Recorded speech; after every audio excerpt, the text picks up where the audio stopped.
Саламатсыздар барлықтарыңызға. Сіздермен бірге мен әдеттегідей Гүлім Әшім. Арнаға енді қосылып жатқан қыздар, сіздерге ерекше сәлем. Бұл жерде тоқыма туралы айтылады және көрсетіледі. Қатарымызға қосылып жатқандарыңыз үшін алғысым шексіз. Ал енді арнаға тіркелмей қарап жүрген қыздар болсаңыздар, жазылып алыңыздар. Көптеген тоқымаға қатысты ақпараттарды бірге біліп, тоқыма саласында бірге дамуымыз үшін бір жерде бір тоқымдағы қыздар болғанымыз дұрыс деп есептеймін. Сонымен қыздар, бүгін міне көз алдарыңызда өздеріңізде көріп тұрсыздар. Бұл арнайы бас киімнің түрі балаклава деп аталады. Енді бұл не деген болсаңыздар, өзі түрінен ақ белгілі болып тұр, иә? Жалпы сипаттама беріп өтсем, бұл жерде бас пен мойынды суықтан қорғауға арналған арнайы тоқылған бас киімнің түрі. Бұл жерде мен кішкентай балаға арнап тоқыған болатынмын. 1 жастан 1,5 жас шамасынан 3-4 жасқа дейін кие беруге болады. Бұл жерде беті толықтай ашық болады, арнайы солай. Мына жердегі бөлігі толығымен мойнына түсетін болады. Әр қалай кім қалай өзіне ыңғайлы солай тоқып немесе тігуге болады, иә? Тігін саласында бұндай балаклаваны тігіп те жатады, түрлі жұмсақ, таза материалдардан. Ал менің жағдайымда мен тоқыма саласы болғандықтан, осындай әдемі жүн құрамдас балаларға арналған жіптен осылай тоқыдым. Өте әдемі шықты, ерекше. Негізі балаклаваны бастапқы кездерде, бұрынғы кездерде қыстық спорт түрлерімен айналысатын спортшылар киген болса, және де әскери адамдар, аязды күндерінде суықтан, аяздан құлағын, бетін, мойнын барлығын қорғау үшін жылдам киіну керек болғандықтан, және де жылулықты да сақтау мақсатында осы балаклаваны көбінесе әскери адамдарда киген екен. Енді қазіргі кезде заманға сай, қазір сәнді неше түрлі үлгілерді кез келген қолөнерші қыздар, дизайнер қыздар, әртүрлі өзінің қиялына байланысты киім үлгілерін ойлап тауып шығаруға болады. Кішкентай балалар арасында болсын, қыз-келіншектер арасында бұл балаклава сонымен қатар сәнді аксессуар киім ретінде де шығып жүр. Сол себепті маған осындай кішкентай қыз баланың бас киімін осылай тоқып беруге ұсыныс түскен болатын. Сондықтан осылай тоқылды. Өте әдемі шықты. Бұл жерде мен бұл гүлді бөлік менің осы YouTube арнамда шеберлік сабақ түскен болатын. 1 жыл бұрын түсірілген шеберлік сабақ бар менің осы арнамда.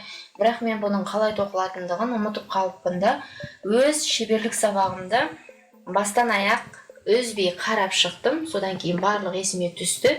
Одан кейін осылай тоқыдым. Қазір сіздерге қалай тоқылды барлығын ауызша түсіндіріп айтып өтемін. Егер қызықтырып тоқып алғыңыз келсе, міндетті түрде осы гүлді бөліктің тоқылу шеберлік сабағын сіз барып қарасаңыз болады осы YouTube арнада. Экранның жоғарғы жағында сізге жылжымалы сілтеме шығады. Шеберлік сабаққа кіріп, қарап, толықтай үйреніп, бірге тоқып шықсаңыз болады. Жіп жағынан айтатын болсақ, қалаған жібіңізден тоқи аласыз. Енді ең бастысы бас киім ретінде киетін болғандықтан, мойынға, бетке тиіп тұрады, сондықтан қышытпай, денеге ыңғайсыздық туғызбайтын жұмсақ, жағымды жіптен таңдауыңыз керек екендігі белгілі, және де жылы болуы керек бастысы. Сонымен, бұл жерде гүлді бөліктен бізге 8 бөлік тоқу қажет. Біз қарасаңыздар, мінекей мына жерде ар жағында 1, 2, 3, 4, 5, 6, 7, 8. Осылай 8 бөлік бізге гүл қажет болады, тоқып алу керекпіз. Осының барлығын тоқып алғаннан кейін, қарасаңыздар, мына жерде біріктіреміз. Біріктірген кезде мен қалай өзім біріктірдім, сіздерге соны айтып өтейін. Мінекей осылай бөліктерінің барлығын, арғы жақ бөлігін осылайнан барлықтарын біріктіріп алдым. Одан кейін мына артқы бөлігінде ортасын мінекей біріктірдім былай қарай. Одан кейін бір келкі мына артқы бөлігін толығымен мінекей біріктіріп шықтым, ар жақ бөлігімен айландырып. Ең соңында мына жердегі бөлікті біріктіріп шықтым. Мінекей осылай әдемі болып. Одан кейін мына жерде 2 қатар тоқылды. Және етек жағында да 2 қатар тоқылды. Сонымен біздің балаклава бас киіміміз осылай дайын болды. Бұл жерде түстердің үйлесімділігінде әркім өз қалауынша қалай ұнатады, солай құрастырып тоқып шықсаңыздар болады. Және де тағы бір айтарым, бұл жерде ішкі жағына флис матасын қойып, жылылығын одан ары қарай да арттыруға болады. Әркімнің өз қалауына байланысты қыздар, тек қана бір адам осылай жасады, мен де солай жасаймын деген емес. Бұл жердегі түстерінде мысалы 2-ақ түспен де тоқып шығуға болады. Мен мына гүлді бөлікті тоқып үйреткен шеберлік сабақта 2 түспен ғана көрсеткен, ал мына жерде мен 3 түспен тоқыдым. Қалай өздеріңіз қалайсыздар, солай жасаңыздар. Онда тұрған түк те жоқ. Бастысы осындай әдемі, сәнді бұйымдар қолдарыңыздан біркелкі ұқыпты әдемі болып шықса болғаны, иә? Қыздың көзі қызылда деп, бұл жерде көздің жауын алатын барлық ашық түстер бұл жерде қамтылған, және негізгі түс қара түс болғандықтан ол қанық түстер ерекше көрініп тұрады. Бұл бас киім түрін тоқытып немесе тіктіріп кие берсе болады. Айтып өткенімдей, бұл сәнді аксессуар ретінде шығып жатыр. Мен сіздерге осындай бір түрін осы жерде бөлісіп қояйын дедім. Енді тоқитын қыздар шабыттанып тоқып жатса, немесе осындай үлгілерді сіздерге тоқитын қыздарға тапсырыс беріп жатса, осылай бір үлгісін тоқып шықсаңыздар болады.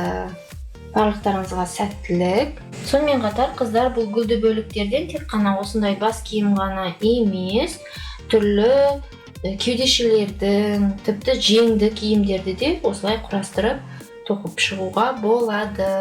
Акрил, полиэстер сияқты тағы да сондай қаттырақ құрамдас жіптер болса, олардан тіпті сөмкелердің, шөпкерлердің түрлерінде тоқып алуға болады қыздар.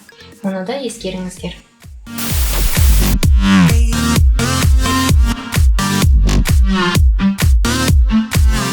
Сонымен қатар қыздар, мен осы Instagram парақшамда кезекті осы шығатын блогта сұрақтарға жауап беретін боламын деп, тоқымаға қатысты қандай сұрақтар қоясыздар деген болатынмын, не білгілеріңіз келеді жалпы деп, мен өзімнің тоқу тәжірибем бойынша сіздерге толық жауап беруге тырысамын деген болатынмын. Сонда қойылған бірінші сұрақ: мен тоқыған бұйымдарымның барлығы бос тоқылады, ол неліктен деп сұрақ қойған екен. Кейбір адамдар өте бос тоқиды ғой, мүмкін сіз өзіңіз сондай бос ұстайсыз, бос тоқисыз, тоқу тығызыңыз сондай.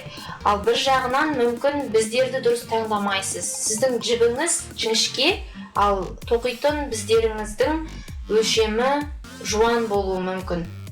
Көбінесе осы жағынан да енді тоқитын қыздар осы жіптің этикеткасындағы нұсқаулықта ұсынылған бізді қолданбайды да, осының әсерінен де сіз тоқыған бұйымыңыз өте бос тоқылуы мүмкін. Осыны да қарастырыңыз. Осындай екі себебі болуы мүмкін.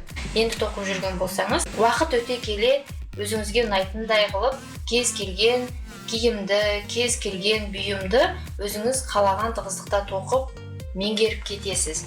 Ал одан кейін келесі сұрақ: мысалы тоқып жатқан кезде қателесіп кеткен болсам, оны тарқатпай қалай түзетсе болады дейді. Қыздар, ол қателік кеткенін көрдіңіз ба, бірден тарқатқан дұрыс. Иә, түсінемін, қаншама уақыт, қаншама еңбек, бірақ дегенмен де ол енді сіз сатылымға шығаратын болсаңыз, ол тіптен қателіктер көрген бетте бірден тарқатылып қайттан түзетілу керек деп есептеймін.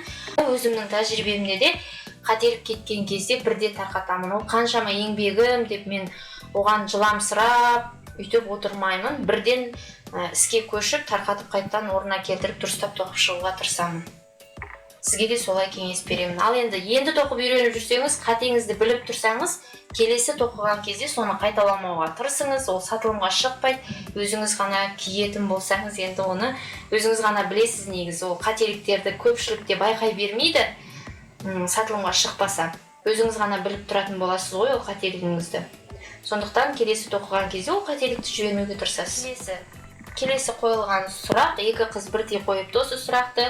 Мен онлайн сабақтардан түк те түсінбеймін, офлайн оқығым келеді. Сіз қай жақтасыз? Сізден офлайн сабақтар өтуге болады ма деген. Осымен екінші қыз маған осы сұрақты қойыпты. Сондықтан жауап беріп өтейін. Көбінесе менде Қазақстанның басқа жақтағы қыздар осылай жазады маған: сізден офлайн сабақ оқысам, қасыңызда отырып тоқитын болсам, жақсы үйреніп кететін сияқтымын.